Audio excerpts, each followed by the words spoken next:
Une crise économique. Et quand je dis crise économique, je parle pas juste de la crise de 2008. Je parle d'une crise historique du système capitaliste.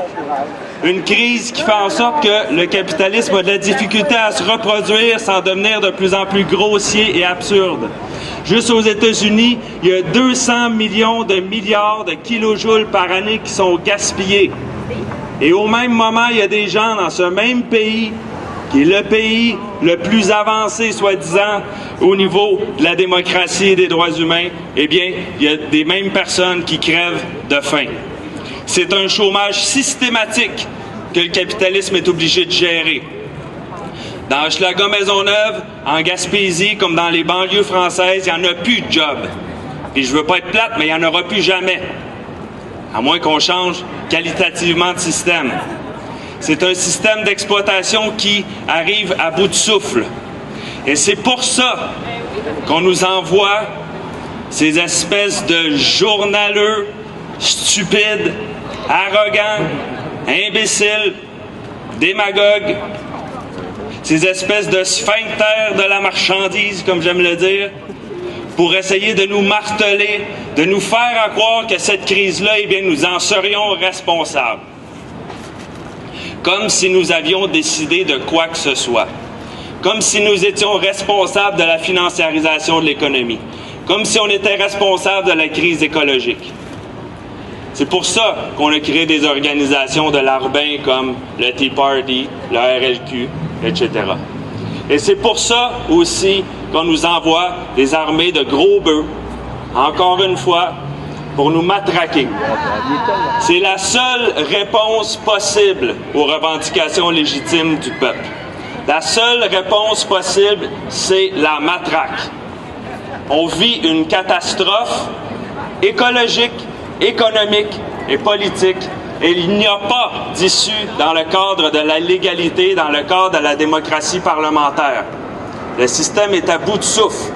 Alors il monte des dents, il sort les chiens, pour protéger les riches et les puissants, des chiens qui sont syndiqués, des chiens qui sont protégés, et des chiens qui protègent les riches d'Outremont, qui tapent sur les étudiants, qui tapent sur les sans-emploi.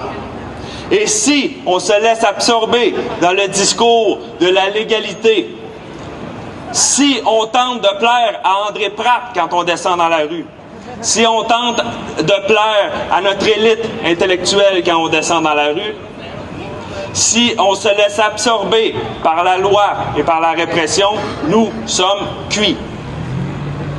La loi, elle peut être impie. La loi, elle est faite pour protéger les riches et les puissants. La loi, elle est là pour être défiée. La loi, elle protège la hiérarchie. Et si on veut réellement s'en sortir, si on veut réellement transformer la société, il va falloir s'appuyer sur notre propre légitimité.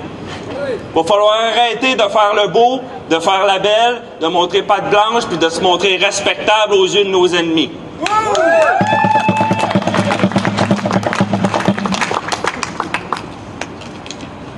Il faut arrêter de jouer le jeu de la respectabilité. On n'a pas à faire les beaux pour ceux qui nous méprisent à longueur d'année. Et le prétexte, toujours lâche et grossier pour illégaliser ce qu'on fait. Tout ce que nous faisons pour transformer la société, pour revendiquer plus de justice, pour revendiquer une meilleure répartition des richesses, peut être illégalisé. On a fait la grève, ils l'ont rendu illégal. On a fait des manifestations, ils les ont soumis au bon vouloir des policiers. Chaque chose qu'on fait qui est efficace va être illégalisée par les riches et les puissants. Plus nous serons efficaces, plus ils vont nous taper dessus. Alors, il faut arrêter de penser qu'on va avoir dans leurs yeux et dans leur regard quoi que ce soit qu'ils vont nous offrir. C'est sur notre propre légitimité qu'il faut fonder nos actions. Il faut arrêter de pleurer comme des veaux à chaque fois qu'il y a une demi-vitrine de cassée. On s'en sac des vitrines cassées. La vitrine cassée, elle est beaucoup moins violente lorsqu'elle est cassée, justement. La vitrine, elle est violente lorsqu'elle n'est pas cassée. La violence des altermondialistes, elle n'a rien à voir, elle est sans aucune commune mesure avec la violence de la mondialisation. Résister à un coup de matraque, c'est beaucoup moins violent que de recevoir un coup de matraque. Et il sera toujours beaucoup plus violent de gérer une banque que d'y mettre le feu. On a le droit à l'autodéfense et nous sommes précisément contre la violence. Il n'y a pas personne qui est pour la violence dans la vie. Hein? Ça, c'est dans les films de Jedi, Star Wars, puis ces affaires-là. Hein?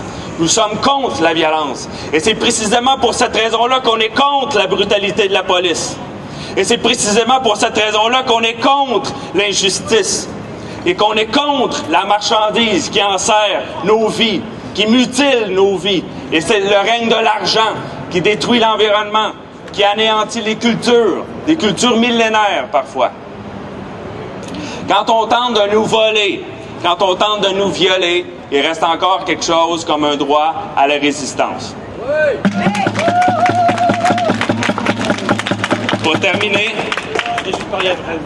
Ah, ben pas de problème. Merci. Monsieur veut parler, on lui fera pas violence, hein? Je sais pas. Allez parler à notre ami, l'organisateur, c'est lui qui... Bon. Pour conclure, j'allais conclure de toute façon. Pour conclure, chers amis, vous le savez comme moi, je reconnais certains et certaines d'entre vous, on vit dans un monde de fous. On vit dans une société qui est littéralement à l'envers.